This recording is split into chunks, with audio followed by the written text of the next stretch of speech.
अब very good evening guys, Chandra institute की YouTube channel पे मैं आरपी मिश्रा दोस्तों आपका स्वागत करता हूं। तो दोस्तों आज रीच 2020 के लिए आपको ये पहला वीडियो देते हुए बहुत खुशी हो रही दोस्तों। फीडबैक दीजिएगा, कोशिश करेंगे जैसे व्याख्या के लिए मेरी हमेशा फोकस रही कि मैं आपको व्याख्या दूँ, समझाऊँ। तो यह पहला लेक्चर जैसे आप देख सकते हैं रीच 2020 के लिए विकास की अवधारणा, द कॉन्सेप्ट ऑफ डेवलपमेंट। दोस्तों हमेशा के लिए इम्पॉर्टेंट, भारत का कोई भी एग्जाम ऐसा नहीं है दोस्तों जिसमें नहीं आते, और ख़ासकर वो पोर्शन बताऊंगा जिससे बहुत ज़्यादा क्वेश्चन आते हैं। पर एक बार दोस्तों चलते हैं कि एक बार अपन जानते हैं क्या है विकास। मतलब हम इस मैटर पे बाद में जाएंगे, एक बार एक कॉलोकियल नॉर्मल बातें करेंगे कि आपकी निगाह में विकास क्या है दोस्तों। जैसे हम लोग कई लोग कभी कभी हम बहुत कन्फ्यूज हो जाते हैं दोस्तों, वृद्धि क्या है, विकास क्या है। मुझे यकीन है आपने बीटीसी में पढ़ा होगा, तो आपको भी ये बात क्लियर होने में कभी कभी दिक्कतें होती हैं कि वृद्धि क्या है, विकास क्या है दोस्तों। तो दोस्तों आज यह मैं क्लियर भी करूंगा, पर एक बार विकास की कुछ परिभाषाएं और फिर लास्ट में मैं आपको कंक्लूजन दूंगा। तो देखिए दोस्तों, पहली परिभाषा है, देखिए एक बार, विकास एक सतत एवं धीमी प्रक्रिया है दोस्तों। और यह डेफिनेशन दोस्तों किसने दी है? स्किनर ने। देखिए दोस्तों, स्किनर के कहने का मतलब क्या है यहाँ पे, स्किनर क्या कर रहा है, एक तो विकास लगातार चल रहा है, जैसे आपने सुना होगा अनवरत चलने वाली प्रक्रिया।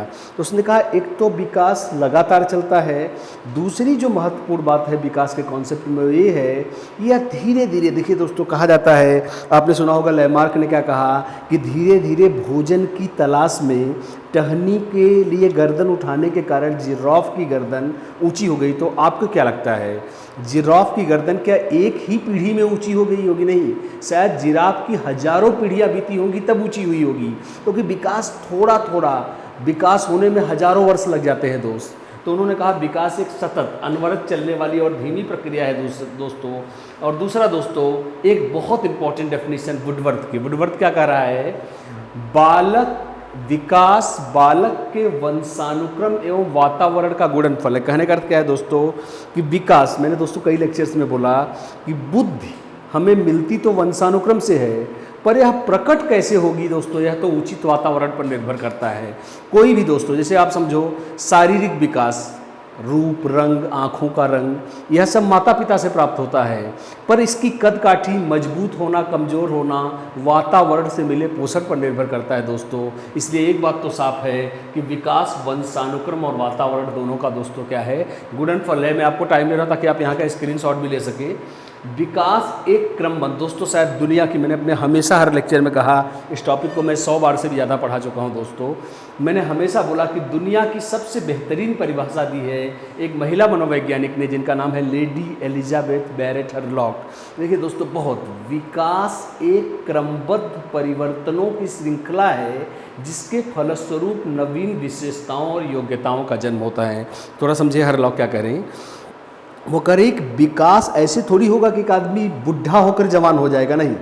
विकास में जो परिवर्तन होंगे वो क्रमबद्ध होंगे दोस्तों, सिस्टमेटिक होंगे।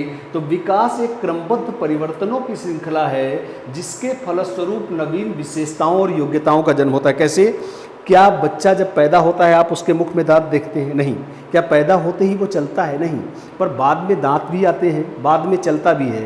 तो जिस दिन दांत दिखेंगे या जिस दिन पहली बार चलेगा, वह बच्चे में क्या है, नवीन विशेषता या नवीन योग्यताओं का जन्म होता है। तो दोस्तों मतलब अब मैं आपको बात बताऊं जो मैंने शुरू में लेक्चर के छोड़ा था, विकास क्या है दोस्तों। अगर आप बोलो, बहुत सारे लोग विकास फला है, ढेका है दोस्तों, एक वर्ड में जो मुझे सबसे सिस्टमेटिक लगा वो हरलॉक की डेफिनेशन है क्या, किसी व्यक्ति में कुछ नया जुड़ जाना जो उसमें पहले नहीं, उसी को हम मानेंगे क्या, विकास। और जैसा मैंने हर लेक्चर में कहा है, विकास एक एरिया में केवल कितनी बार होगा, एक बार। तो अब हम उस पर आएंगे, हम उस पर बात करेंगे। तो कुछ नया जोड़ना ही विकास है। अगला विकास दोस्तों, एक और दमदार परिभाषा गेसेल की। यहाँ मतलब दोस्तों ये 5 परिभाषाएं इतनी ज़्यादा महत्वपूर्ण हैं कि इन 5 परिभाषाओं से आप पूरे विकास का दोस्तों चैप्टर पढ़ सकते हैं। जैसे अब उससे भी दमदार परिभाषा गेसेल की एक बार देखेंगे। विकास एक अवधारणा से बढ़कर है जिसका निरीक्षण, मूल्यांकन, शरीर रचना एवं अंग विश्लेषण तथा व्यवहारात्मक, इन 3 रूपों में मापन भी हो सकता है। अगर इस लेक्चर को हम शुरू से काट दें तो क्या कह रहा है, निरीक्षण भी हो सकता है विकास का, मूल्यांकन भी हो सकता है और मापन भी। जैसे आप लोग जानते कहते ना, विकास का मापन नहीं जा सकता, पर कैसे? उसने कहा मापन इन 3 चीज़ों का होगा। निरीक्षण, लंबाई कितनी बढ़ी, आप समझ रहे हैं। जैसे उदाहरण, मूल्यांकन, क्या सही विकास हुआ है उम्र के अनुसार। अब भैया सही विकास तभी तो मापोगे जब कोई मापक होगा।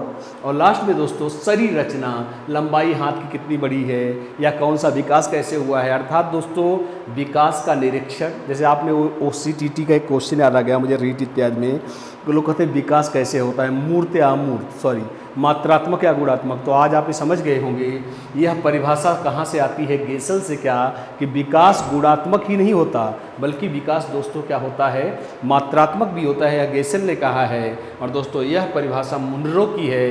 विकास भ्रूणावस्था से वृद्धावस्था तक होने वाले परिवर्तनों की क्या है, श्रृंखला है दोस्तों। और यहाँ दोस्तों नीचे 4 बहुत इंपॉर्टेंट बिंदु हैं, एक बार देखेंगे। विकास में होने वाले परिवर्तन, यह दोस्तों किसने कहा है, हरलॉक ने 4 बताए हैं दोस्तों, हर लेक्चर में मिलेंगे। मैं चाहता हूँ आप ध्यान से देखें दोस्तों, यह आपको बहुत बढ़िया समझाता है। क्योंकि दोस्तों आप देख रहे हो हर डेफिनेशन में एक बात पक्का आ रही है कि विकास परिवर्तनों का नाम है। तो देखिए कैसे परिवर्तन हो सकते हैं। देखिए 4 प्रकार के परिवर्तन बताए हैं किसने, हरलॉक ने। क्या, नवीन आकृतियों एवं नवीन आदतों का जन्म। दोस्तों नवीन आकृतियों एवं नवीन आदतों का जन्म का क्या अर्थ है दोस्तों, नवीन आकृति और नवीन आदतों के जन्म का जैसे दोस्तों मतलब ये है कि जैसे मैंने बोला ना कि बच्चा पैदा होते ही रोता है, पर क्या हंसता भी है उस दिन, नहीं, पर बाद में हंसने की आदत का विकास हुआ। पर जिस दिन पहले बार हंसने की आदत विकसित हुई तो उसे क्या माना जाएगा दोस्तों, नवीन आदत। और नवीन योग्यता, दोस्तों नवीन योग्यता मैं बता ही चुका हूँ, चलना शुरू करता है तो आप समझ ही रहे हो, नवीन योग्यता हो गया। पर दांत जब निकलेगा तो नवीन क्या होगी, आकृति।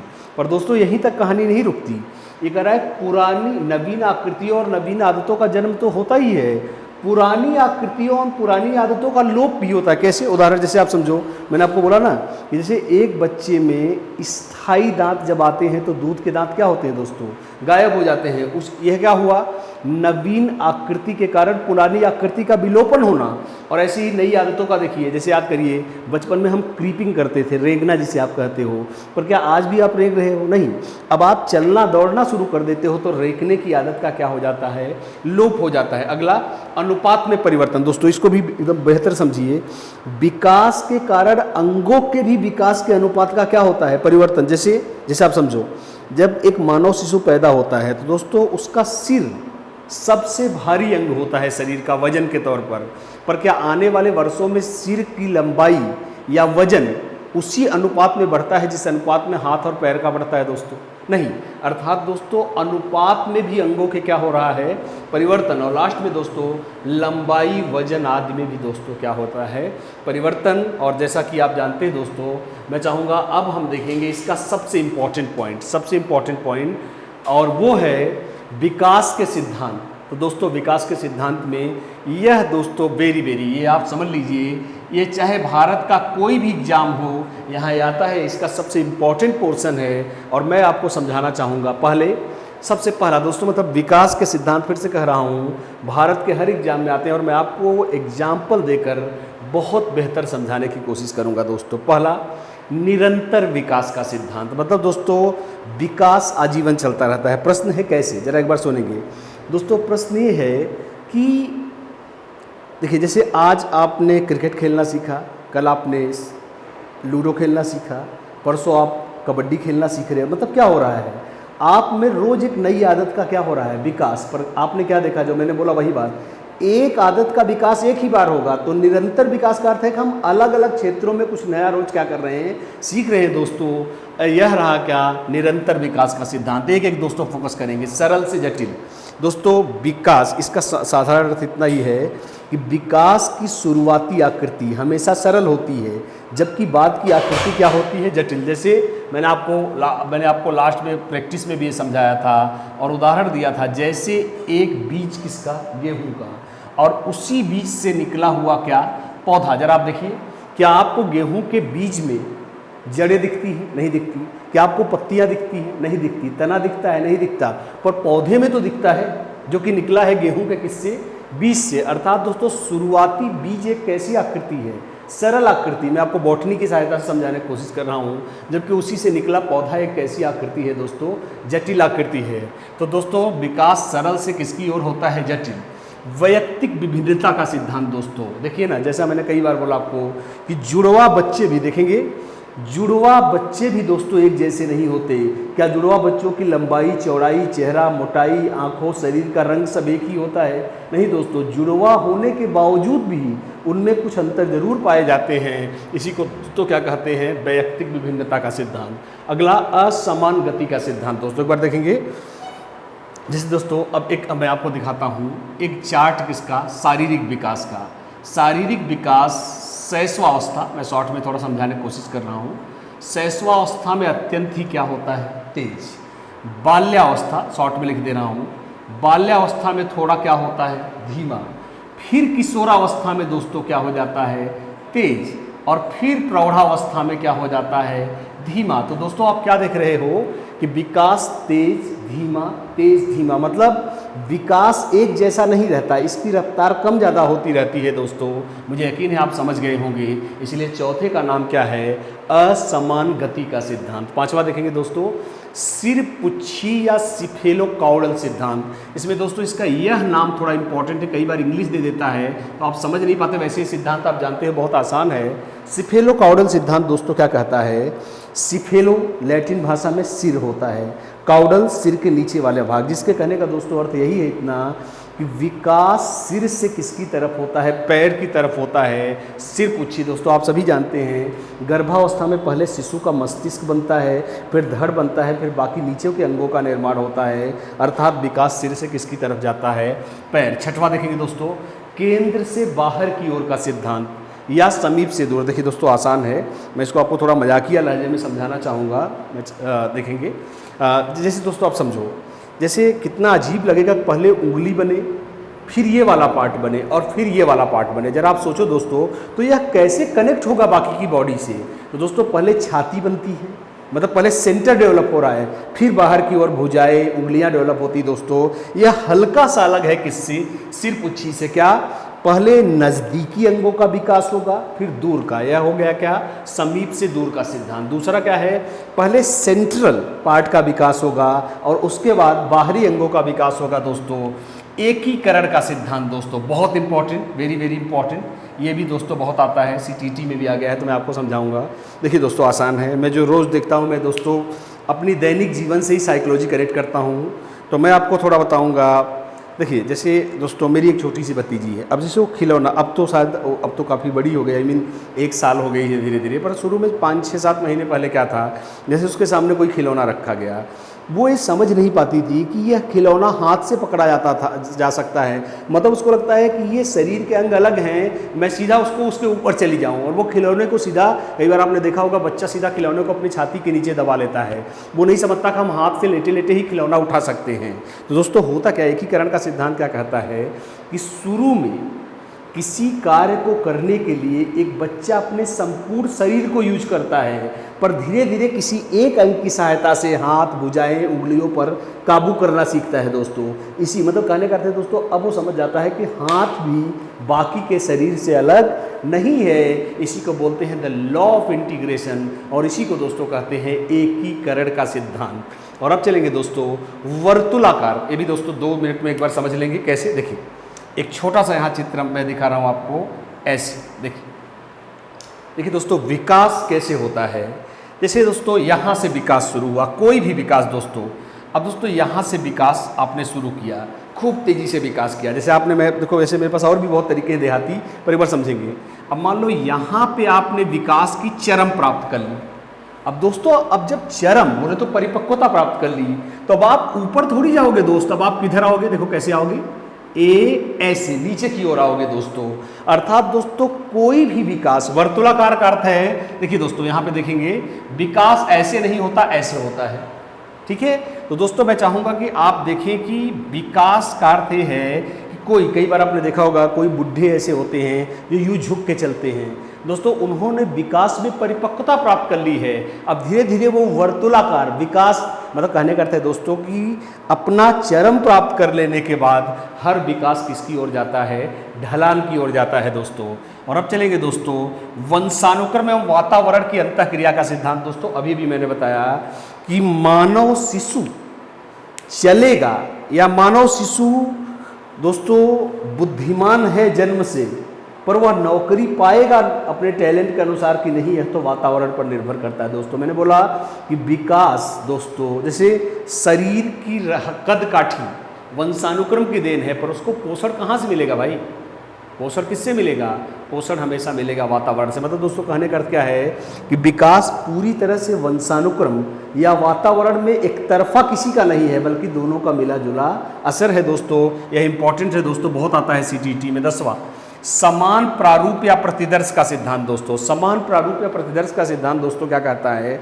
उठा के देखिए दोस्तों, दुनिया का एक भी बच्चा बताइए जो पैदा होने के बाद रोने के बजाय हाहा करके हंसता हो। उत्तर है एक भी नहीं।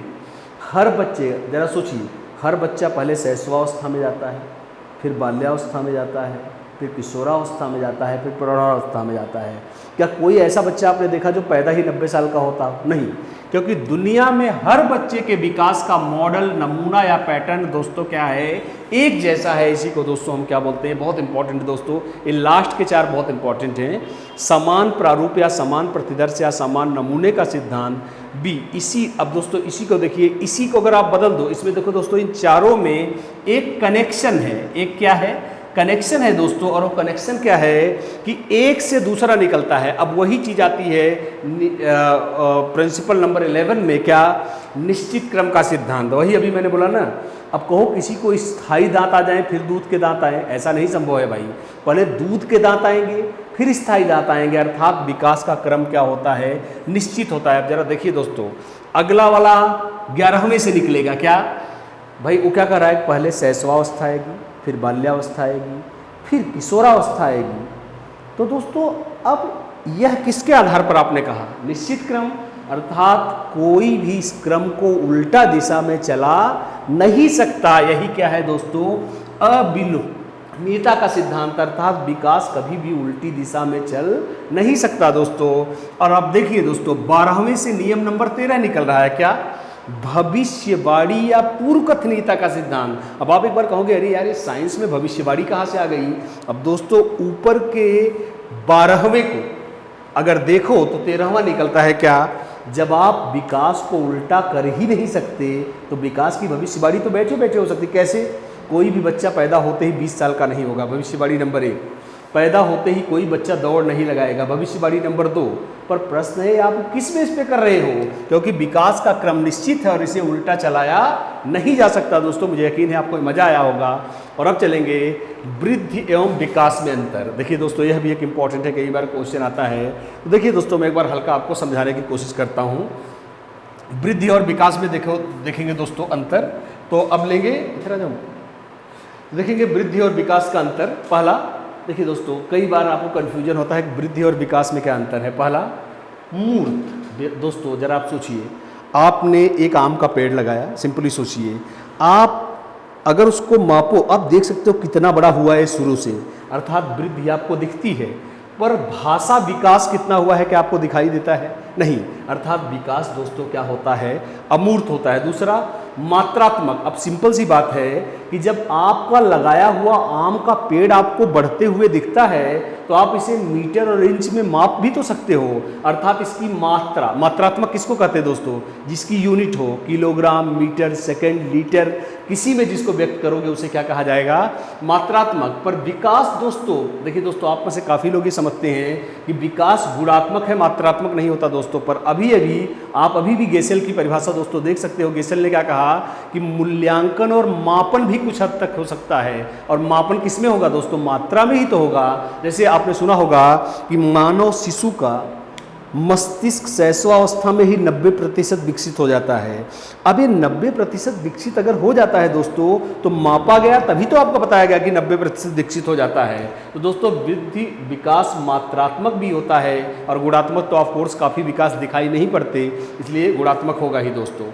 कुछ समय बाद रुक जाती है। जरा देखेंगे दोस्तों, जरा आप सोचो, क्या अब हमारे आपके हाथों की लंबाई बढ़ रही है? नहीं बढ़ रही है। एक बार हमने 25-30 की उम्र क्रॉस कर ली, फिर कोई भी लंबाई बढ़ने वाली नहीं है। पर दोस्तों आज भी तो हम कुछ नया सीख रहे हैं।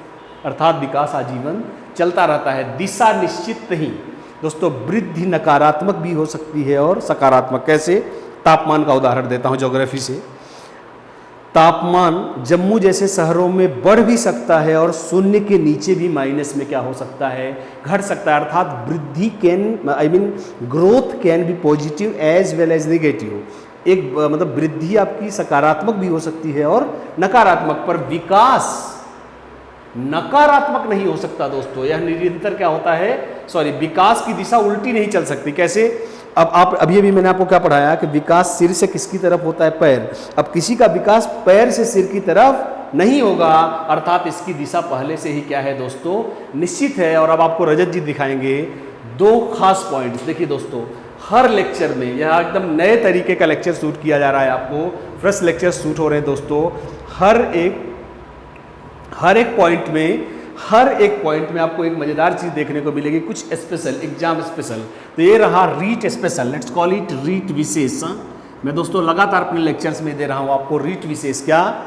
विकासात्मक कार्य का संप्रत्यय रॉबर्ट हॉबिंगहॉर्स्ट ने दिया है दोस्तों। यह एक शब्द है, बहुत एग्जाम में आया है। विकासात्मक कार्य का अर्थ होता है उम्र के अनुसार विकास। जैसे कहने का अर्थ क्या है कि अगर आपका बच्चा 1.5 साल का है दोस्तों और वह रेग भी नहीं पा रहा है, तो समझ लीजिए वो विकासात्मक कार्य में बहुत पीछे चल रहा है। और दोस्तों, विकास का अधिगम का सिद्धांत, माफ करेंगे यहाँ पे, रिचर्डसन, वही रिपीट हो गया था, रिचर्डसन सीयर्स ने दिया है दोस्तों। ये मैं आपको अगले लेक्चर में विकास को प्रभावित करने वाले कारक में डिटेल में समझाऊंगा दोस्तों। तो मैं चाहूँगा एक बार रजत जी भी आएँ। रजत जी एक बार प्लीज़ आएंगे, आ जाइए। देखिए दोस्तों, आज फ्रेश लेक्चर्स आप में से कुछ लोग कह रहे थे, मैं वापस आ गया हूं दोस्तों। हम लोग, आप जान लीजिए दोस्तों, रजत जी, मैं आपको बता रहा हूँ, रजत जी आ रहे हैं सामने। मतलब दोस्तों, आप सोचते चंद्रा इंस्टीट्यूट के हम लोग तो दोस्तों आपको टीचर हैं, हमारी रोजी रोटी, पर रजत जी जो कि ऑनलाइन क्लास में टेक्निकल वर्क पूरा देखते हैं, क्लासेस को लाइव करना, ये जो खूबसूरत थंबनेल है देख सकते हैं आप, प्रिकॉशन, ये बहुत अच्छा। मैं चाहूँगा रजत जी एक आपको मैसेज भी इनडायरेक्टली दे रहे हैं कि आप भी दोस्तों मास्क का इस्तेमाल करें, पब्लिक गैदरिंग में अगर जाएं तो बहुत सेफ्टी बरतें। और दोस्तों, जैसा आप देख सकते हैं, आपको दोस्तों ये लेक्चर शूट कर रहा हूं मैं, आपको ये भी बता रहा हूं दोस्तों, हो सकता है आने वाले 1 और 2 डेज में इलाहाबाद रेड जोन में चला जाए दोस्तों। ये बात मुझे बताते हो, और फिर भी आप देख सकते हो कि रजत जी लगातार दोस्तों, मैं उनको सैल्यूट मैं खुद करता हूँ और आपको भी सैल्यूट करना चाहिए, putting his life at risk and in danger. Rajat is trying his best to give us classes. हमें क्लास देने के लिए रजत जी अपना बेस्ट कर रहे हैं दोस्तों। तो चलिए प्लीज़ फीडबैक दीजिए और रजत जी को प्लीज़ एक बार थैंक यू कहेंगे जब ये लेक्चर देखेंगे दोस्तों। तो चलिए एंजॉय करिए दोस्तों। With this IRP mister would like to close you guys. अगले चैप्टर के साथ फिर उपस्थित होता हूँ दोस्तों। मस्त रहिए, थैंक यू।